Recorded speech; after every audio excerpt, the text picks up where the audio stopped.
สบายดีสบายดีสวัสดีพ่อแม่พี่น้องทุกคนเนาะมื้อนี้มาพอกับสาวมินตารักฝังไว้นะคะเนาะสวัสดีทักทายยามแลงเนาะก็ยามแลงตอนนี้18:39 นาทีอยู่หน้าบ้านอยู่กลางเดินเนาะส่วนพ่อใหญ่สำลิดก็เฮ็ดงานอยู่ในห้องคือเก่าเนาะมื้อนี้ก็บ่มีหยังหลายดอกที่มาเว้าขอบคุณผู้ติดตามใหม่ขอบคุณทุกคอมเมนต์ขอบคุณทุกกำลังใจขอบคุณ FC ทุกท่านขอบคุณที่ FC ติดตามมาตั้งแต่พู้นเนาะมาฮอดจนถึงซุมื้อนี้เนาะคือเฮาถ่ายเป็นถ่ายคลิปแบบคือถ่ายแบบเป็นบันทึกการใช้ชีวิตเนาะการใช้ชีวิต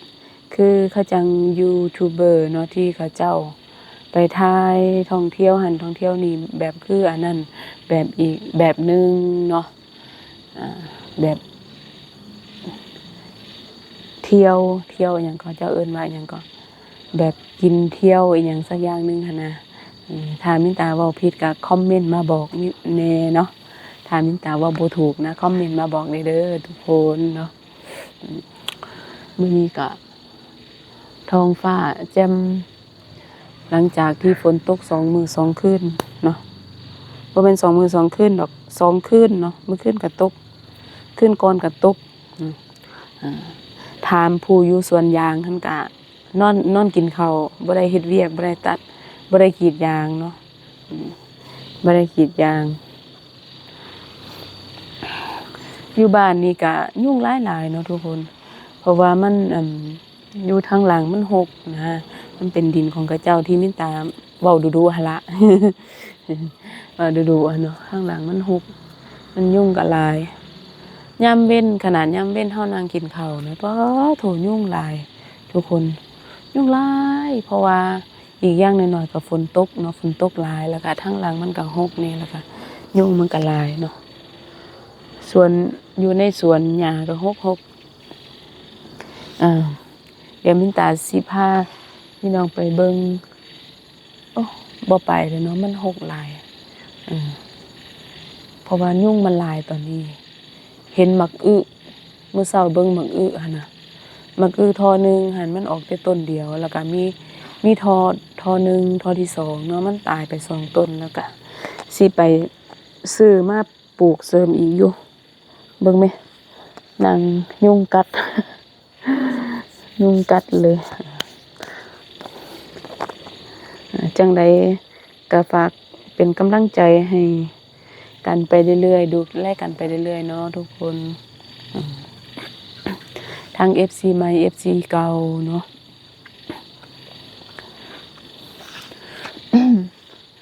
ตอนนี้มันก็คือมีเสียงบรรยากาศเสี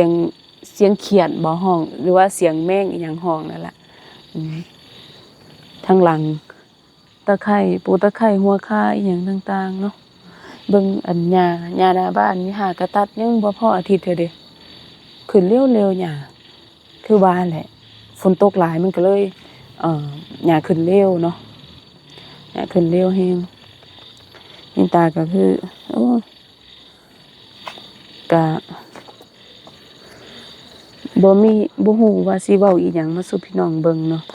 คือมีแต่อันมาทักทายยามแลงซื่อๆเนาะมาทักทายยามแลงขอบคุณเบิ่งยุงกัดดึงข้างนี้1ข้างนี้ก็1แดงเบิดเลยทางนี่มื้อเช้ามดหรือว่ายุงก็บ่รู้เนาะเพราะว่ากัดแล้วก็มินตาเก่าแล้วมันก็เลยเป็นอันรอยช้ำรอยแดงเนาะยุงหลายแฮง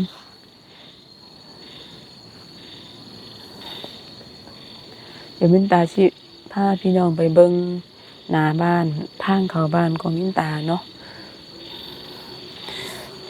เสียงนกกูดฮ้องเนาะว่าทางหลังมันเป็นป่านะ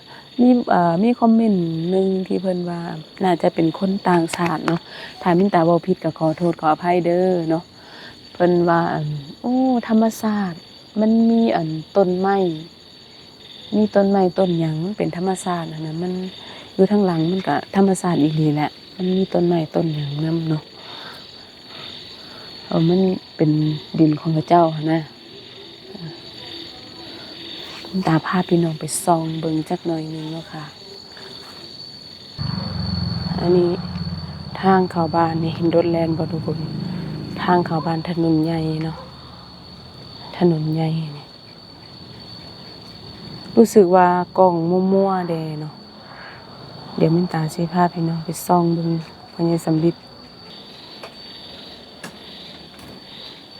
สบายดี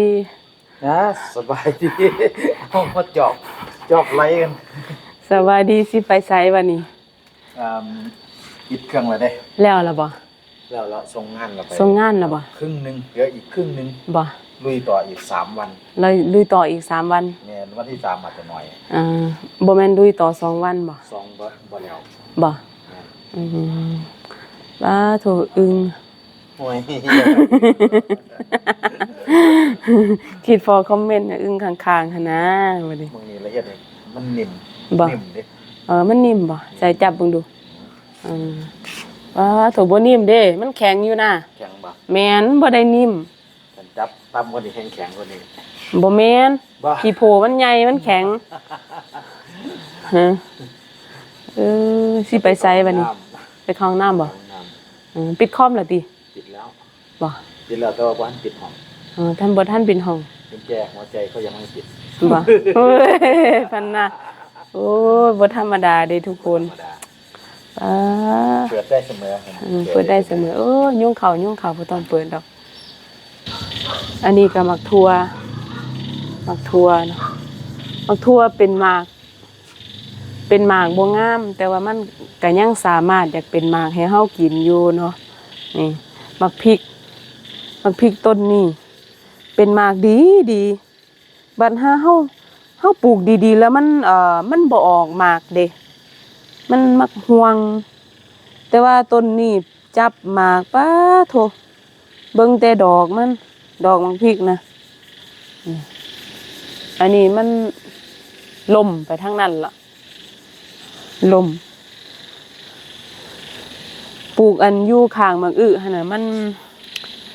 มันบ่ค่อยเป็นหมากมันเป็นมะฮุงติงเนาะมันเป็นมะฮุงติงเบิ่งเสียงกบเสียงเขียดเนาะธรรมชาติมีต้นกล้วยพร้อมเบิ่งต้นกล้วยเสียงกบเสียงเขียดแมงห้องงิงนี่อันนี้ทางหลังมันก็เป็นป่าอีกดอนนึงเนาะบรรยากาศตอนนี้ท้องฟ้าแจ่มมะกล้วยใบมะกล้วยงามๆโอ้มื้อใดมื้อนึงสิตัดมาเฮ็ดขนมเทียนก่อนเนาะอยากกินขนมเทียนเนาะได้ฟังเสียงแมงห้องเนาะเหมือนคือจังเฮาอยู่ไร่อยู่สวนอยู่ป่าอยู่ดงเนาะเสียงแมงห้องแงดงิงทางนั้นตอนนั้นมินตากับพ่อใหญ่สำริดไปตัดต้นกฐินหั่นนะอยู่พูนเนาะตัดมาใส่ข้าวหมักบวบหมักนั่นหั่นนะแต่ว่ามันบ่ได้กินมันบ่ได้ผลซ้ำเขียนห้องดีจังเลยเขียนห้องดีจะเอาหมักทั่วกินอยู่ไส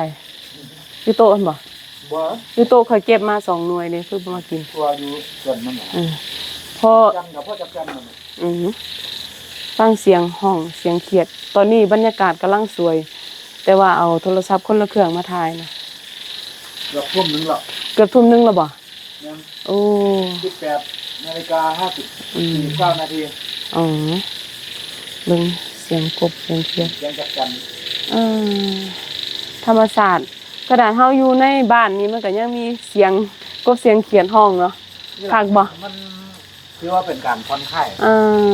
คือว่าเป็นการผ่อนคลายถ้าสบายใจถ้าว่าอยู่ในป่าแห้งคักเนาะแต่ก่อนแถวนี้มันเป็นดงเป็นป่าดงมันเพิ่งจะบ่กี่ปีที่เขาเจ้าเอารถแมคโครมาปราบแล้วก็หญ้ามันขึ้นนี่บ่หญ้าขึ้นอันนี้เขาเจ้าเอาดินมาถม แม่นเอาดินมาถม ถ้าดินเก่าอยู่นี่มันจะถ้าเจ้าจะมาถมเชียงแอวเชียงแอวเชียงเดียวมองเนี้ย เออ ดินเดิมๆจริง ดินเดิมๆจริง ๆส่วนแล้วมันจะคือมองเฮายืนอยู่เนี่ย จากดินเก่าประมาณเม็ดครึ่งไม่ต่ำกว่าเม็ดครึ่ง ๆอ๋อ ตรงเนี้ย อืม ตรงมองเฮายืนอยู่เนี่ย แต่ว่าหม่องนี้ตอนนั้นเขามาขุดหม่องนี้แถวๆนี้เนี่ยนะอันมันดินมันงามเด้ แม่นดิน ดิน ดงอีหลีนี่งาม ดินมันงาม ดินกกดินเข้านี่งาม แม่นเจ้าก็เบิ่งดูหญ้าเบิ่งดูเบิ่งแต่หญ้าก็รู้แล้ว มองมันงามกว่าหมู่ แม่นเบิ่งใบกล้วยก็งามเนาะ งาม เก็บเฮ็ดอันนั่นบ่ ฮะ ขนมเทียนกินก่อน โอ้ตัวนี้มันเป็น อ่าสำหรับคลิปนี้ก็บ่มีหยังหลายเนาะพาพี่น้องมาเบิ่งฟังบ่แม่นมาเบิ่งหรอกฟังเสียงบรรยากาศเสียงแมงห้องเนาะยิงๆโองงงๆเนาะ ยุงก็กัดหัวเนาะสำหรับคลิปนี้ก็คงเอาไว้ซ้ำนี้เนาะเจอกันคลิปหน้าพอกันคลิปใหม่เด้อมื้อนี้ก็คงลาไปก่อนบ๊ายบาย